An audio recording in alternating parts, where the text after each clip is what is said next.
Spiritual entrepreneurs make a unique set of mistakes compared to other business owners. Keep watching to see the top 5 to avoid. Listen, I'm a spiritual entrepreneur, and I can tell you I've made every mistake that I'm going to share with you.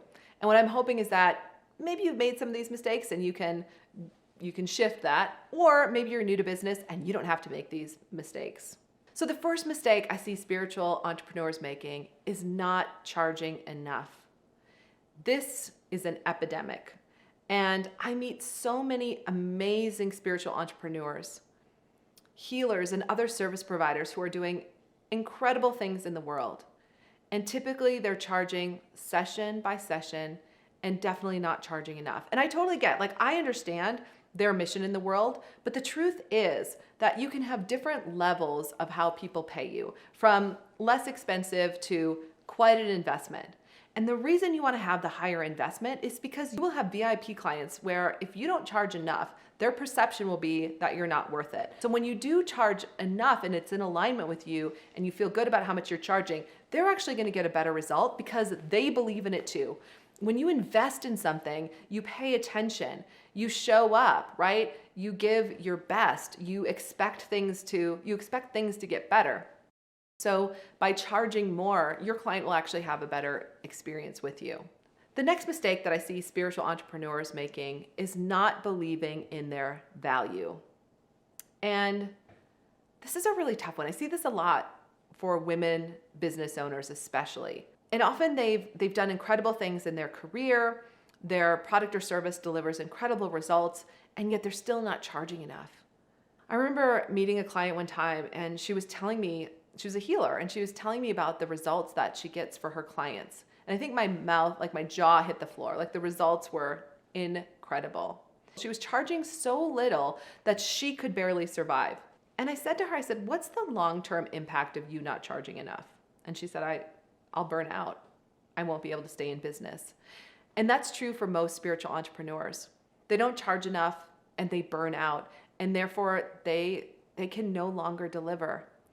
And so don't let that be you. Go back and look at your clients, look at your customers, whoever they are, and write down the results that they've gotten. Look at past testimonials, look at past case studies, and just make a list of all the incredible results that you've helped them get, because that'll remind you of the value that you bring. I get it. There are times when I forget, and I might have a bad day for a million reasons, and I just might be down on myself. And I'll go back and read our client testimonials, and I'll listen to their videos and the things that they shared and how our services have helped them not only grow their businesses, but also lead incredible lives, work less, give back to organizations they care about, spend more time with their families. And that's what reminds me to keep going and keep growing. So go back and look today at what your clients and customers have to say about you.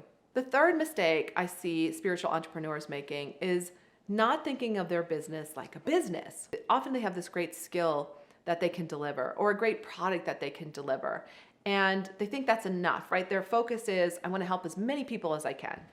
But the truth is, it's difficult to help a lot of people if you can't scale your business. And you can't scale your business if you don't think of it like a business, right? Businesses have many different areas, right? We have marketing, we have sales, we have systems, we have operations, we have finance, we have fulfillment. And when you look at all the functions of a business, it makes you realize that somebody's got to be in charge of all those.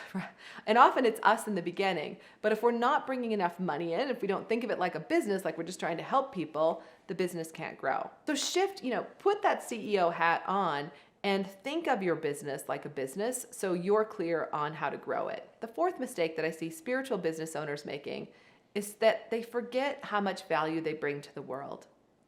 It's one thing to bring value to an individual client here and there. It's very different to think about the domino effect this makes out to the world and all of the people that you impact. Because often it's not just that one client, it's how they then can live a better life and impact someone else's world in a more positive way. So it's easy to forget, and that's what keeps us playing small. When you remember how much value your product or service brings to the world and that domino effect out into the world, you're much more likely to be inspired to scale your business as large as you can. because you are truly doing a disservice. You're truly doing a disservice to the people that you could help and the families that could be impacted if you were willing to be clear on the value that your product or service brings to the world, and if you were willing to play the biggest game that you could play. The other mistake that spiritual entrepreneurs make is they are a well-kept secret. Maybe they're known in a small circle in their town, in the city that they live in, but other than that, no one knows about the amazing things that they do. As I was sharing before, this client that came to me, that my jaw hit the floor when she told me the incredible work that she does with her clients and the results that they get. And all I kept thinking was, how can we keep her from being a well-kept secret when her gift could impact so many people in the world? And so we really talked about that a lot, and what she needed to do to become more visible on social media, what she needed to do to become more visible on her website. She created a new free offering. She started to be invited to be on other people's podcasts and summit. And over time, she started to become more and more visible. And because she was more and more visible, her business grew.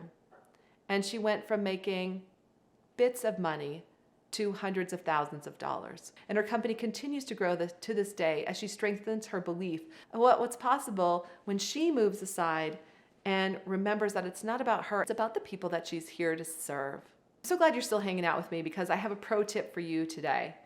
And here it is. Yeah, I get that I understand that you're a spiritual entrepreneur, and I also understand that thinking about your numbers is the last thing you want to be thinking about. But I want to encourage you to start to track everything.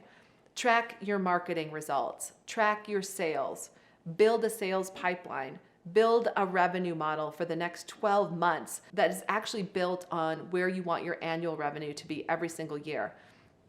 Fall in love with the numbers, because when you do that, you'll find that there's a path to that next level, and that you're not meant to be invisible. You're not meant to be a well-kept secret. You're meant to live vibrantly in the world. You're meant to help as many people as you can and live an incredible life. So today we talked about spiritual entrepreneurs and the unique set of mistakes they make compared to other business owners. We talked about how spiritual entrepreneurs don't charge enough and what you can do to shift that. We talked about how spiritual entrepreneurs don't believe in their value, and they often don't think of their business like a business. We also talked about how they often forget how much value they bring to the world and how they are often a well-kept secret. And again, I want to encourage you to just fall in love with the numbers in your business, because your next 2x or 10x, it's waiting for you. It's available for you as well. And being a spiritual entrepreneur does not mean you have to be poor. Thanks for hanging out with me today. And if you enjoyed this video, stick with me, because up next, we're going to talk about the 5 biggest mistakes entrepreneurs make.